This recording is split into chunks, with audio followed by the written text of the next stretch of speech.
Okay, all right. Well, it's a few minutes past, so let's start. I was just saying that I'm just going to sort of present the material first for about half an hour, and then if you have any questions or anything like that, we'll ask them at the end. Before I start, I am just curious, are you familiar with the 3 principles? Anybody here? Yeah, okay, great. So, and what I'm going to do is I'm going to cheat. I love Zoom. You can actually have a cheat sheet next to you. So it helps keep me on track. So I'm going to just refer to that every now and again. Well, anyway, welcome everybody. Thank you for joining me. So for those that don't know me, my name is Adey-Jones and I'm a 3 principles practitioner, and I specialize in the area of codependency and narcissistic abuse. Now, I know as a 3 principles practitioner, we often hear that there's no such thing as personality disorders, and we don't like labeling and pigeonholing people, and neither do I. But I do think that in all the years that I have been studying codependency and narcissistic abuse, there are some predictable clusters of behavior when people have certain ways of thinking. So that's all we're doing here is when I use those terms, narcissism and codependency, it's just a shorthand to describe a set of, thoughts and behaviors that somebody's engaging in. So before I actually go into what narcissistic abuse looks like and how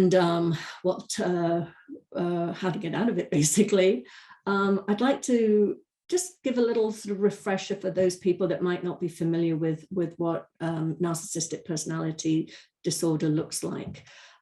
So first of all, the narcissist in our life can be either our current partner, it can be our ex, it can be a parent, it can be a sibling, it could be your boss, it could be a co-worker, it could be a friend, it could be even an adult child. And I say an adult child because often people say, oh, my teenager's a narcissist. It's like, no, teenagers are meant to be narcissistic. There's a healthy amount of narcissism that is required to survive in life. So we're not talking about that. We're talking about unhealthy levels of narcissism. So as I said, some narcissists are harder to identify than others, but here are some of the sort of classic traits of a narcissist. So narcissists can be extremely charismatic, charming, and seductive. They exude confidence and power. They feel superior to other people. They believe that no one is as, intelligent or as bright or as special as they are. They can be excessively concerned with image and status. They need constant amounts of praise and adoration. They lack empathy. That's the big one. They're self-centered and have an inflated sense of self. Because they're special, the rules don't apply to them. Rules are for ordinary people. They are controlling and they like to dominate. They're highly sensitive to criticism. They're unable to self-regulate their emotional states and can become quite violent and have violent outbursts or aggressive outbursts. They like to use bullying and intimidation to control others. They don't take responsibility for their actions. They tend to project and blame others. As parents, they don't see children as separate little beings. They see them as extensions of themselves, and therefore they need to do things to make their parents proud of them, and basically bend to their parents' will on everything. On the outside, they appear to be strong and capable and powerful, but their core wound is a fear, and a fear of their a fear and an insecurity. They absolutely, it's pretty hidden, but beneath it all is this terrible low self-worth, low self-esteem. But it's just been covered up by this veneer that is hard for even them to, once they've erected this veneer, to actually really connect with that deep, fragile inner self that they have.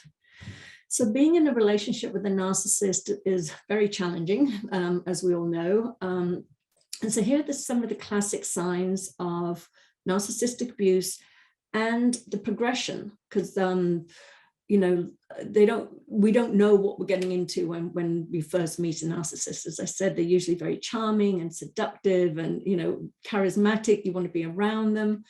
So if you are actually in a relationship with somebody that has narcissistic personality disorder or behavior, I should say, there's usually a fairy tale beginning. You know, in the beginning, you're sort of, you feel so special. You feel that you're the chosen one. You're the one they've been looking for all their life. They put you on a pedestal. They shower you with love and affection.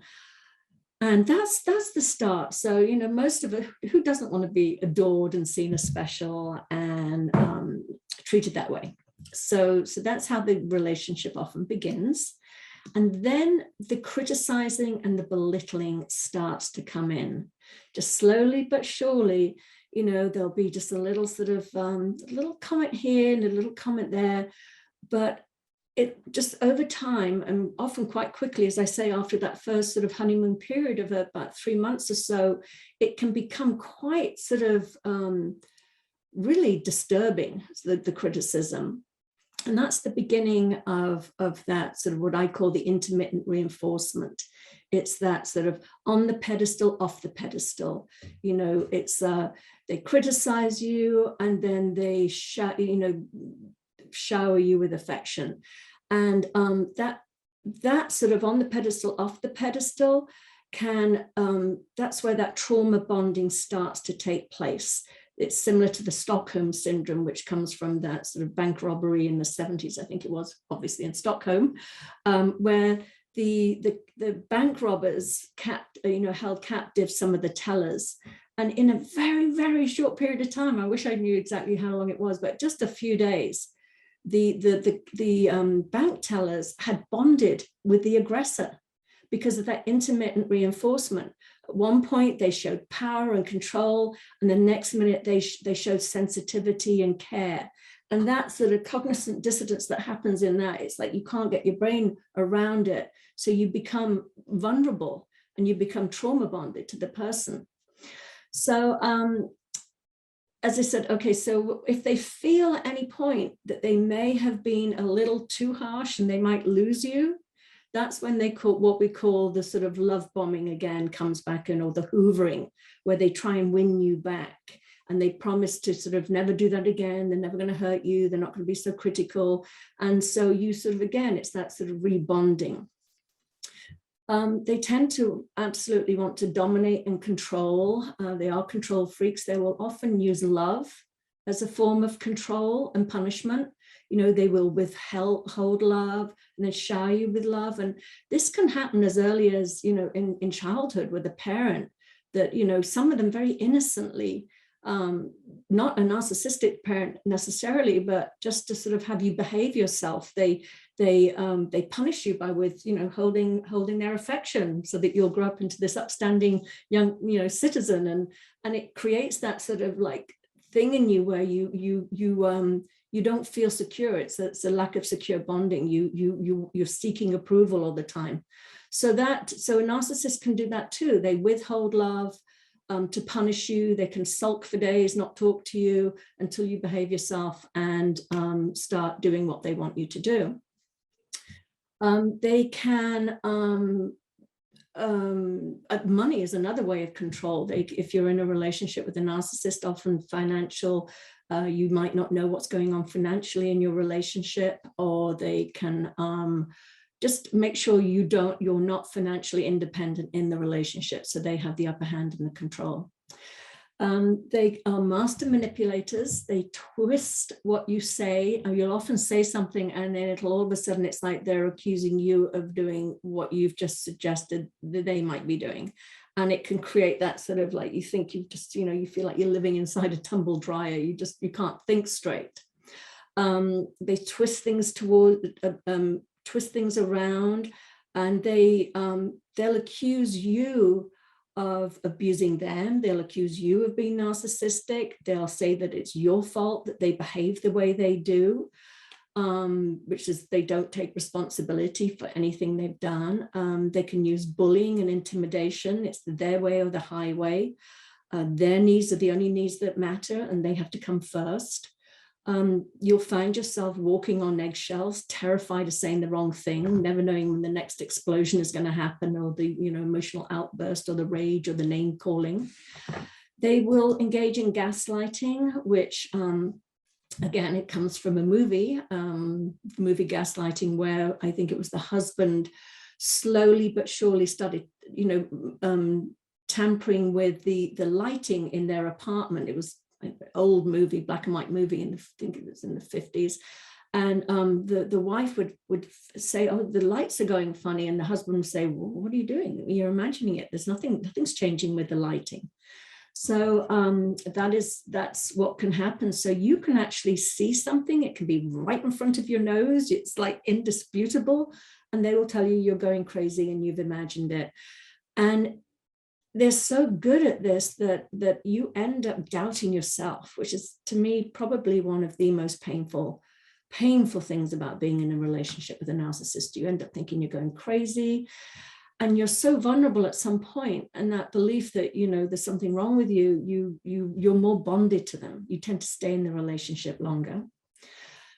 Unfortunately, again, the rules don't apply to them, so they compulsively lie and cheat. Not everyone, but it's a huge majority. They are so they need that constant validation from the outside. So they are always looking for, fresh narcissistic feed to bolster their ego. They love that sort of infatuation stage of a relationship. And as I said, image is very important. So they'll often stay in a primary relationship, in a marriage, or, in a committed relationship, but have either in the wings or on the side love interests. So that if anything goes wrong, there's a backup very quickly. Or, as I said, they just enjoy the flirting and the affairs and everything, and all the feelings that come with that. They use shame to submit you into compliance. They know your vulnerabilities, and they know how to very effectively use them against you. They do another thing, which is called flying monkeys, or the Greek chorus, which is, if they have an issue, instead of just saying, this is how I feel right now, when you do this, this is how I feel, they'll say, well, I'm not the only one that feels this way. Like, your family sees the same problem with you, or your friends told me that, they have an issue with you too. That's called the sort of flying monkeys, or the Greek chorus. It's an imaginary army that they gather behind them to make their point, and to make you feel more fragile, alone, and ganged up on, basically. So, as I said, to me, probably, I think the thing that I find is most damaging being in a relationship with a narcissist is that they rob you of your trust in yourself. You come out of the relationship questioning your own sanity. You question your abilities, like, why did I let this happen? How could I have withstood this? Why did I become a doormat? Why did I, it's all this why? And, and your wisdom was always there. It was always guiding you, but you became so, I won't even say disconnected, because you can't become disconnected from it, but you weren't paying attention to it. And I'll get into that a little bit later. But so in general, there are so many tips out there. There's lots of narcissism and codependency groups out there, and they deal with the how to leave the narcissist, like no contact, go gray rock, just cut off all ties. But that, to me, is just half the solution. For me, it took when I got out of my long-term narcissistic relationship, I was still, in fact, attracting narcissists into my life. And this had been a pattern since childhood. So it wasn't sort of just due to that one relationship. I'd had many relationships that were narcissistic in my life. But what the principles, when I came across the principles, that to me was and I might want to add, I'd also had 30 years of therapy, which and I studied spiritual psychology. I certified in a master's in spiritual psychology. So I knew all the psychological, and I knew what to do on that level, but I still found myself in that loop, obsessing about, how could they have done that? And, or again, even worse, as I say, attracting more narcissists into my life. So you might be asking, well, what I say is we have to look at we can't change another person. We know that. So what we need to do is look at our own thinking and behavior that's contributing to attracting narcissists into our lives. And there's nothing to be ashamed of. Narcissists are looking for people that they can feed off and manipulate and dominate. And unfortunately, often being a loving, caring, and empathetic person is a perfect fit for a narcissist. They look for people like that. Also, people that may have had some childhood trauma and have a belief system about themselves that is sort of, they're wearing it on their sleeve. And basically it's like, I often say we're sort of animalistic, and just like animals in the wild can sort of smell out the weak and the frail and the people, the easy catches, easy prey. So do narcissists. They're going to go for, as I say, the easy prey as opposed to somebody that's more challenging. So it's important to look at that thinking and behavior that we may be putting out there very innocently, that are actually attracting the narcissist into our lives. So some of the things that myself, for sure, used to suffer from before I came across the principles were a low self-esteem. I came from chaotic upbringing, which is, it's out there enough. People can watch other videos about that. I'm not going to repeat it, but it made me, I had an incredible low self-esteem about myself. So I was always looking for outside validation. I was a people pleaser because I feared abandonment. When we're in relationships with people, if we fear abandonment, we're eager to please so that people don't leave us. As adults, we can't be abandoned, of course. Only children can be abandoned. But, if that thinking is being carried through from childhood, there is this sort of urgent need to keep everybody happy. Nobody leave me, nobody dislike me, nobody desert me. So as I mentioned, we look for outside validation. Again, it's that bottomless pit of, do you like me? Am I worthy? So we're very vulnerable to praise and flattery that the narcissist is very, very good at.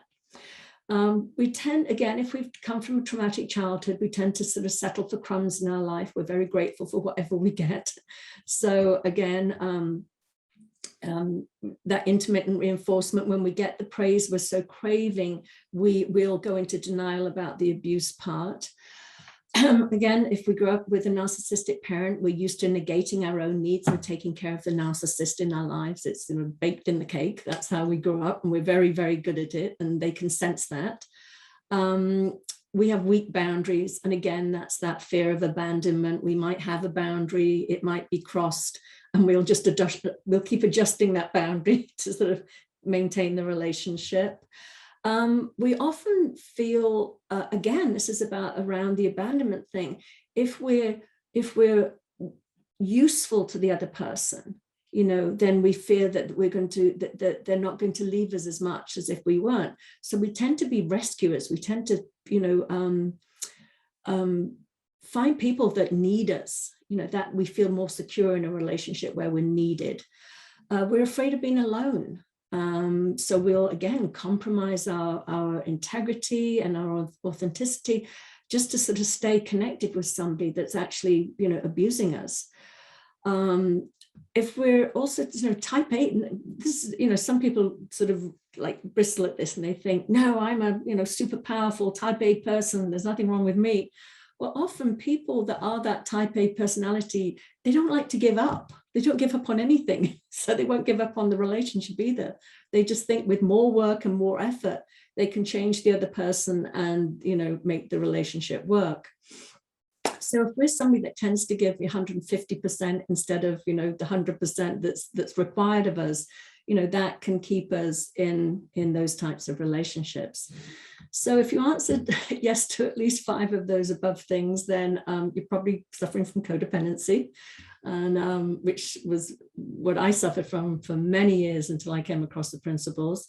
But like I said, I was in 30 years of therapy, and it helped me. But boy, it was the principles that really, really changed me so much. Okay, it didn't change me. As we all know, we are who we are at our essence. What it did is it let me let go of all that old thinking that I'd worn like a heavy overcoat for many years. As that dropped away, I was able to sort of really sit in who I am at my essence, that incredible being that we all already are. So there's no work required. The only work required is to take off that overcoat, to let all that, all those labels and all those beliefs go. So how the principles helped me was, firstly, I'd heard that we were all spiritual beings, all came from the same place, we're all equal, and that went in here and stayed in here. It did not drop. And I heard it for years, and I was very envious of everybody else that seemed to get it on a level that I hadn't got. But there was something about the principles that, I know exactly what it was, because I'd been on a spiritual journey for, as I say, 30 years up until that point. So, but when I was in therapy, I was very aware of the thinking I had. But I thought I had to change that thinking. And once that thinking was changed, then I would show up differently. I also thought that lack of confidence or belief in myself was something on the outside, that I was going to do another course, get another certificate, do another training, and I would gain that confidence from the outside in. So, as I say, the first one was knowing that we're spiritual beings and that we are all come from the same source, indisputable. So that was really helpful for me, because I had such a story of why I was different to everybody else and why I lacked, and there was something wrong with me. Secondly, the thoughts in my head that said I wasn't good enough, that I was stupid, weak, pathetic, all of those negative beliefs about myself. When I realized that those were just energy moving through me, that they weren't truth, they weren't my truth, they were just thoughts. But they'd been with me for so long that I actually thought they were just telling me who I was. I thought they were just, reminding me, just in case I got too big for my boots or something. They thought, no, this is who you are. This is who you are. Just remember this. So when I realized that those thoughts, that 60,000 to 100,000 thoughts a day that were just flowing through me, weren't mine, weren't personal to me, they were up for grabs for anybody, I just started to sort of I'll share with you, it was actually Linda Pransky. I mentored with the Pranskys, and I remember sharing with Linda when I first mentored with her some of my insecurities, and she looked at me with this sort of incredulous look on her face, like, why are you believing that? And I was like, why wouldn't I believe that? And she was like, and it was, and she just said, oh, I have those thoughts too. But I go, are you helpful? Are you true? She's very quirky. And I was like, it was like a light bulb went off, and I was like, oh my God, I don't have to work at changing them. I just have to sort of see them for what they are, which is like, as Dick and Bettinger would say, the drunk uncle in your head. They're just nattering away. They don't mean anything. So the more I paid less attention to them, the more that they sort of, instead of being in the forefront of my existence, my life, they sort of went to the side a bit, and then they went to sort of the back a bit. They sometimes have something to say, but they don't run the show anymore. They don't control me. I just see it for what it is. That was huge for me. The other one was the inside out, seeing that we live in an inside out world. Again, I thought security came from the outside. I had been abandoned as a child by my father, and I kept thinking, I was looking for a father figure, if I'm really honest, which, often narcissists, big, strong, and powerful, they represent that father figure to me. And I was looking for the security on the outside and the love from the outside. But once I realized that I'm made of love, as we all are, it's from within, not from without, I stopped looking for that on the outside. And once I saw that I am, like everybody else, I have innate wisdom and resilience and well-being inside me, I stopped looking for security on the outside because it's a built-in thing. It was already in there. So that was huge. I was always, I spent my life looking for what I say, others to complete me, because I felt so frail. It was like I was very attracted to strong, powerful, confident types. Because I thought, oh, we're a perfect fit. I'm the loving and nurturing one, and you're the strong, powerful one out in the world, Not a good idea, because that strong, powerful one is going to turn on you. So with the principles, I was able to access that power within, that strength within, that confidence within. So I stopped looking for it on the outside. The other thing that was huge for me was separate realities. When I really got separate realities, I stopped trying to get in the head of the people that had abused me. It was just like, I know that they're living. Oh, here's my little Buddha here. This is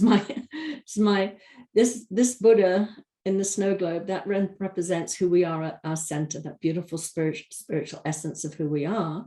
And then obviously, as we all know, with a snow globe example here, that's, we lose sight of our center when we listen to all that sort of thinking that we've got.